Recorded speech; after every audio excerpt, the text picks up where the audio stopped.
తిరిగి BCN news కి స్వాగతం.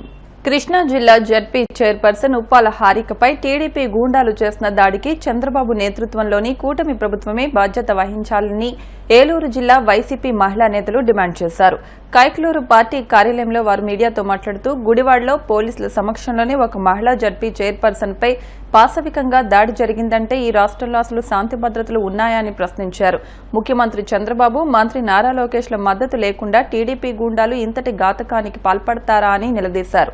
రెడ్ బుక్ రాజ్యాంగం పేరుతో రాష్ట్రంలో ఒక అరాచక పాలన సాగిస్తున్నారని మండిపడ్డారు. 2 రోజుల క్రితం జరిగిన ఇన్సిడెంట్ చూసి మేమందరం చాలా భయాందోళన ఉన్నాము. ఎందుకంటే ఇంతవరకు స్వేచ్ఛగా ప్రతి ఒక్క మీటింగ్కి మహిళలు ముందడుగు వెళ్తూ ఉన్నాము. కానీ నిన్న జరిగిన ఒక చైర్పర్సన్ అయిన హారిక గారి మీద జరిగిన దారుణం చాలా భయంకరంగా మహిళలందరూ కూడా చాలా బాధపడుతూ ముందుకెళ్తున్నారు. ఎందుకంటే ఒకటే మేము చెప్పాల్సింది కూటమి ప్రభుత్వానికి. ఆ రోజేమో డిప్యూటీ సీఎం గారేమో మహిళలు అరాచకాలు వాళ్ళ మీద అరాచకాలు చేస్తే మేము చూస్తూ ఊరుకోమని చెప్పారు. మరి చంద్రబాబు గారు ఇప్పుడు సీఎంగా ఉన్నారు, మరి మహిళలకు రక్షణగా ఉంటానన్నారు. కనీసం హోంమంత్రి గారు అనిత గారు కూడా కనీసం ఈ రోజుకి అక్కడ అసలు ఏం జరిగిందో అసలు కనీసం తెలుసుకుని దాని గురించి ఒక ప్రెస్ మీట్ ఇవ్వడం కానీ, మరి ఆ ఇన్సిడెంట్లో ఏం జరిగిందో ఆడవాళ్ళకి అసలు రక్షణ ఉందా లేదని తెలుసుకోవడం కూడా ఈ రోజుకి జరగల. అది మాకు చాలా బాధాకరంగా ఉంది. నిజంగా అవి యూట్యూబ్లో చూసినా రియల్గా చూసినా ఒక నాపరాయి తీసుకుని వెనకాల నుంచి ఆ కారు మీద వేసేస్తే అది కరెక్ట్గా రాయి పగిలి అక్కడ అట్టపెట్టు ఉండడం వల్ల అంతటితో ఆ రాయి అక్కడ ఆగింది. లేదంటే అది నిజంగా చైర్పర్సన్ గారికి హారిక గారికి తగిలేదు. బయటికి దిగేసేయమంటే ఆవిడ ఒకటే కోరుకుంది, కనీసం మాకు రక్షణ కల్పించండి, కనీసం మీ స్టేషన్ కన్నా తీసుకెళ్లి కూర్చోబెట్టండి కాసేపు అయినా కూడా అక్కడ పోలీసుల సిబ్బందిని కూడా అడిగారంట ఆవిడ. అసలు ఎవరూ కూడా వాళ్ళకి రక్షణ కల్పించలేదు. చుట్టూ ఒక్కసారిగా కూటమి ప్రభుత్వం వాళ్ళంతా గుమ్ముగూడేసి వాళ్ళని నానా కూతులు ఆడి ఈ పెద్ద తాడు ఒకటి కట్టేసి ఆమె కారుని లాగేయడానికి కూడా ప్రయత్నించారు. మీరు తగిన జాగ్రత్తలను ఇప్పుడైనా తీసుకోవాలని కూటమి ప్రభుత్వానికి నిజంగా మనస్ఫూర్తిగా మా మహిళలందరి తరపున మనస్ఫూర్తిగా మిమ్మల్ని కోరుకుంటున్నాను. ఒక బీసీ మహిళ అయినటువంటి జిల్లా పరిషత్ చైర్మన్ ఉప్పాల హారికపై నిన్న గుడివాడలో ఒక మీటింగ్ అని ఆవిడ వెళ్తుంటే ఆ వెళ్ళిన దారిలో ఈ కూటమి ప్రభుత్వంలో ఉన్నటువంటి కొంతమంది వ్యక్తులు సుమారుగా 200 మందికి పైగా వ్యక్తులు కారుని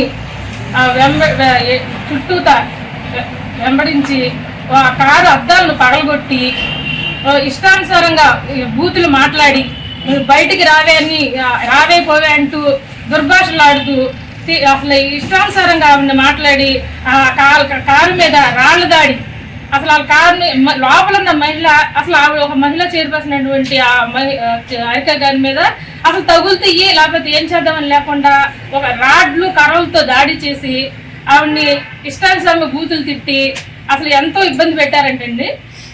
ఇట్లా ఒక మహిళ మీద ఇలా దారుణంగా ఇలా ఇష్టానుసారంగా మాట్లాడి ఇట్లా చేయటం అసలు ఎంతవరకు సమంజసం?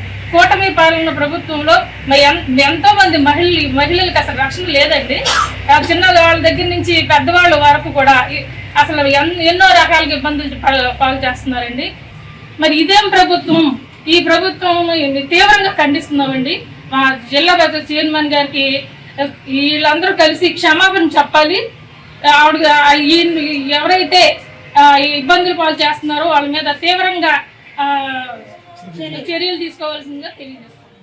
ప్రజలు గత ఎన్నికల్లో 11 సీట్లకే పరిమితం చేసినా కూడా వైసీపీ నేతలు బెదిరింపులు, హత్యలు చేయడం మానుకోలేదని జనసేన నేత గాదె వెంకటేశ్వరరావు విమర్శించారు.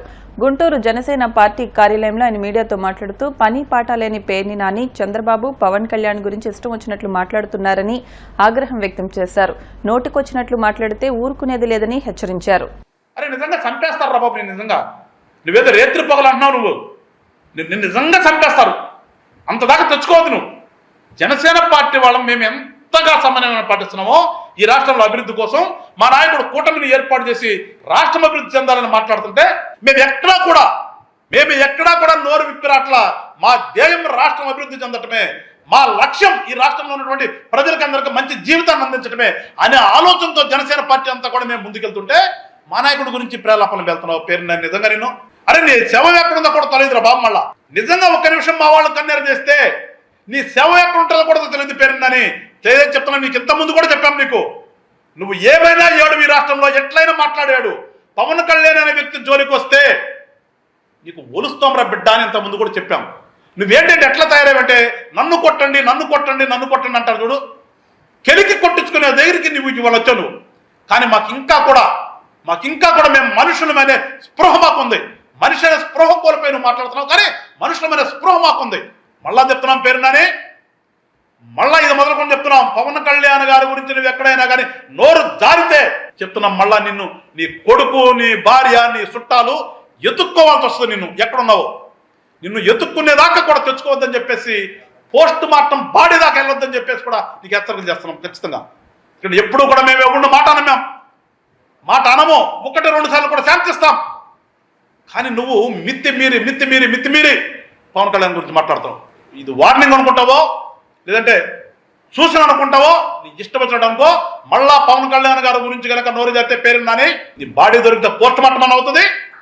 లేకపోతే అన్ఐడెంటిఫైడ్ గానే మిగిలిపోయి రికార్డుల్లో మిగిలిపోతావు అని చెప్పేసి కూడా పేరున్న నీకు హెచ్చరిక చేస్తాను నీకు. ఎందుకంటే ఇప్పుడు దాకా సమయం పండించావు నువ్వు ఎంత నోరు జరినా కానీ. ఒక రాజకీయ నాయకుడు అనుకున్నా చెప్తే నువ్వు ఎంత రోడ్డు సైడ్ ఎదవని చెప్పేసి ఇవాళ ప్రజలందరూ కూడా నేను చూస్తున్నారు. నీ యొక్క మాటలు కానీ నీ ఎక్కలి చేష్టలు కానీ నీ హావభావాలు కానీ వాళ్ళు చూసి నిన్ను అరే ఈడికే ఇంతకు ముందు మనం ఓట్లేసింది అని సిగ్గులు పడుతున్నారా సన్నాసి. ఒకసారి గుర్తు తెచ్చుకో చెప్తున్నా. పెద్దవాడు అయిపోయి నిన్ను మాట్లాడాలంటే నాకు కూడా బాధ వస్తుంది.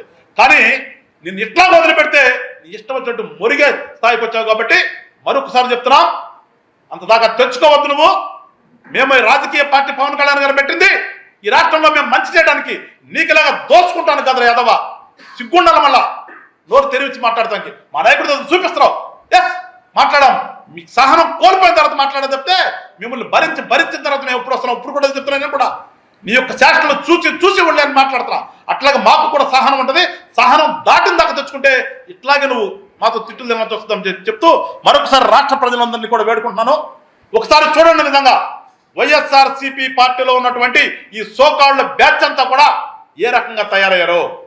ఇట్లాగ ఇంకో 1-2 నెలలు పెడితే వీళ్ళందరూ కూడా పిచ్చెక్కి ప్రజల్ని పిచ్చాడో చేస్తాడు, కొడుకుతారు, రాళ్ళు విసురుతారు. ఆ స్థాయికి వచ్చేటట్టుగా వీళ్ళందరూ తయారయ్యారు. మీరందరూ కూడా జాగ్రత్తగా ఉండండి. వీళ్ళందరినీ కూడా ఏ రకంగా కంట్రోల్ చేయాలో బాధ్యత మా మీద ఉంది కాబట్టి కూటమి ప్రభుత్వం బాధ్యత తీసుకుంటాం. ఈ సోకాల్డ్ బ్యాచ్ అందరూ కూడా కంట్రోల్ చేస్తాం. ఈ రాష్ట్రంలో అలజడులు లేకుండా మేమే కాపాడాల్సిన బాధ్యత ఉంది కాబట్టి కాపాడతామని చెప్పేసి రాష్ట్ర ప్రజలందరూ తెలియజేసుకుంటాం. రెవెన్యూ క్రీడల ద్వారా పోటీ ప్రశ్నించే తత్వంతో పాటు సహాయపడే తత్వం అలవరుస్తుందని నెల్లూరు జిల్లా కలెక్టర్ ఆనంద్ పేర్కొన్నారు. నెల్లూరు ఏసీ సుబ్బారెడ్డి స్టేడియంలో 10వ జిల్లా రెవెన్యూ క్రీడా సాంస్కృతోత్సవాలు 2025 ముగింపు కార్యక్రమంలో ముఖ్య అతిథిగా ఆయన పాల్గొని ప్రసంగించారు. క్రీడల ద్వారా వచ్చిన స్ఫూర్తిని పనుల్లో చూపించినట్లయితే మంచి ఫలితాలుంటాయని ఈ సందర్భంగా ఆయన అభిప్రాయపడ్డారు.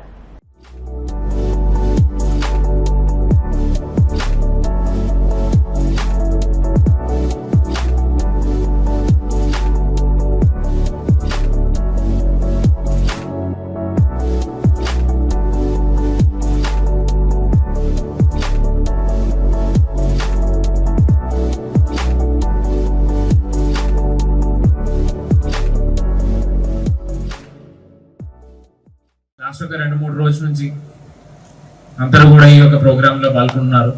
ఎందుకు ఈ ప్రోగ్రామ్ చేసుకుంటామంటే మనం లాస్ట్ 2-3 రోజుల్లో స్పోర్ట్స్ ద్వారా చాలా వరకు క్వాలిటీస్ నేర్చుకోవాలి. ఏంటంటే అదొక టీమ్ స్పిరిట్ కావచ్చు, లేదంటే ఒక ఫైటింగ్ యాటిట్యూడ్. అంటే ఖచ్చితంగా మనం స్పోర్ట్స్లో నిలబడినప్పుడు ఖచ్చితంగా గెలవాలి, మనం ముందుకు వెళ్ళాలి అనే ఒక యాటిట్యూడ్.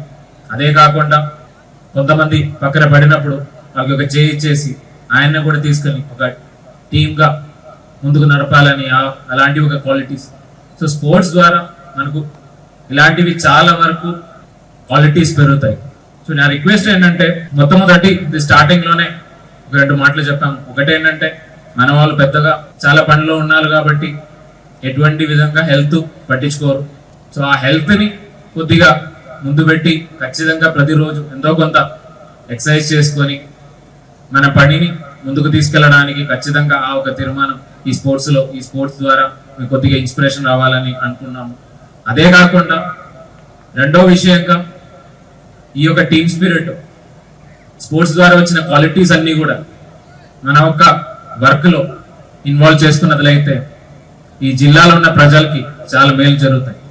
ఎందుకంటే రెవెన్యూ డిపార్ట్మెంట్ సిబ్బందులు కలిసి చేసుకున్న యాక్టివిటీ, రెవెన్యూ డిపార్ట్మెంట్ సంబంధించిన యాక్టివిటీస్ కావచ్చు, సివిల్ సప్లైస్ కావచ్చు, సో రకరకాల యాక్టివిటీస్, అంటే ఇప్పుడు ఆయన చెప్పినట్టు డిసాస్టర్ మేనేజ్మెంట్ కానీ రకరకాల యాక్టివిటీస్ మన ప్రజల కోసం చేస్తాం. ఈ యాక్టివిటీస్ అన్ని కూడా చూసుకున్నట్లయితే సుమారుగా ప్రభుత్వం నుంచి అందించిన సేవల్లో 60 నుండి 70% ఇవ్వాల్సిన బాధ్యత మన మీద ఉంటుంది. సో ఒకవేళ గవర్నమెంట్ కి సంబంధించిన ఫేస్ ఎవరు అని జిల్లాలో అడిగితే వాళ్ళు రెవెన్యూ సిబ్బందులే. ఆ ఒక రెవెన్యూ సిబ్బందులు బాగా పనిచేసినట్లయితేనే ఒక జిల్లా యంత్రాంగం బాగా పనిచేస్తారని మనం చెప్పుకోవచ్చు. సో దానికి సంబంధించి మీరందరూ కూడా ఈ 2-3 రోజుల్లో నేర్చుకున్న క్వాలిటీస్, అదేవిధంగా ఈ యొక్క ప్రోగ్రామ్ ద్వారా మీకు చాలా మంది మీ బ్యాచ్మేట్స్ కావచ్చు, లేదంటే జూనియర్ కావచ్చు, సీనియర్ కావచ్చు, వాళ్ళందరితో కలుసుకొని వాళ్ళందరినీ తెలుసుకోవడానికి అవకాశాలు దొరుకుతాయి, వాళ్ళందరితో కలిసి ఆడుకోవడానికి అవకాశాలు దొరుకుతాయి. తిరుపతి రైల్వే స్టేషన్లోని యార్డ్లో అగ్ని ప్రమాదం సంభవించింది. యార్డ్లో ఆగి ఉన్న 2 ఎక్స్ప్రెస్ రైళ్లు, హిసార్, రాయలసీమ ఎక్స్ప్రెస్ల బోగీలు అగ్నికి ఆహుతయ్యాయి. దీంతో రైల్వే స్టేషన్ అధికారులు వెంటనే అగ్నిమాపక సిబ్బందికి సమాచారం అందించారు. అగ్నిమాపక శకటాలతో వారు అక్కడికి చేరుకుని మంటలను అదుపులోకి తెచ్చారు. రాజస్థాన్లోని హిసార్ నుంచి హిసార్ ఎక్స్ప్రెస్ ఉదయం 11:50 తిరుపతి రైల్వే స్టేషన్కు చేరుకుంది. ప్రయాణికులను రైల్వే స్టేషన్లో దింపిన తర్వాత యార్డ్లోకి వెళ్తున్న క్రమంలో ఇంజిన్ వెనుక భాగంలో ఉన్న రైల్వే బోగీల్లో ఒక్కసారిగా మంటలు చెలరేగాయి. అదే సమయంలో పక్క ట్రాక్పై ఉన్న రాయలసీమ ఎక్స్ప్రెస్ జనరేటర్ బోగీలోకి మంటలు వ్యాపించాయి. ఫైర్ ఇంజిన్ వచ్చి మంటలు ఆర్పేలోగా హిసార్ ఎక్స్ప్రెస్ రైలు బోగి పూర్తిగా కాలిపోయింది. ఇక రాయలసీమ ఎక్స్ప్రెస్ లోని జనరేటర్ బోగి పాక్షికంగా కాలిపోయింది. ఈ ప్రమాదంలో ఎటువంటి ప్రాణ నష్టం జరగలేదు. వార్తలు ముగించే ముందు ముఖ్య అంశాలు మరొకసారి. నీట్ యూజీ, జేఈఈ అడ్వాన్స్డ్ పరీక్షల్లో జాతీయ స్థాయిలో తెలుగు విద్యార్థుల సత్తా, ర్యాంకర్లను సన్మానించిన విద్యాశాఖ మంత్రి నారా లోకేష్.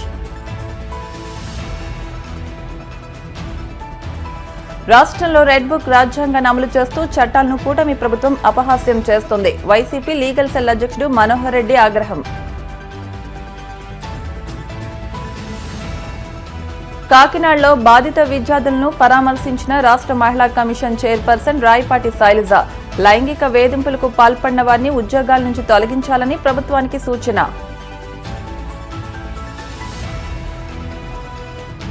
ప్రజా సమస్యల పరిష్కార వేదికలో అందిన అర్జీలను త్వరితగతిన పరిష్కరించండి, అధికారులను ఆదేశించిన కడప జిల్లా జాయింట్ కలెక్టర్ అదితి సింగ్.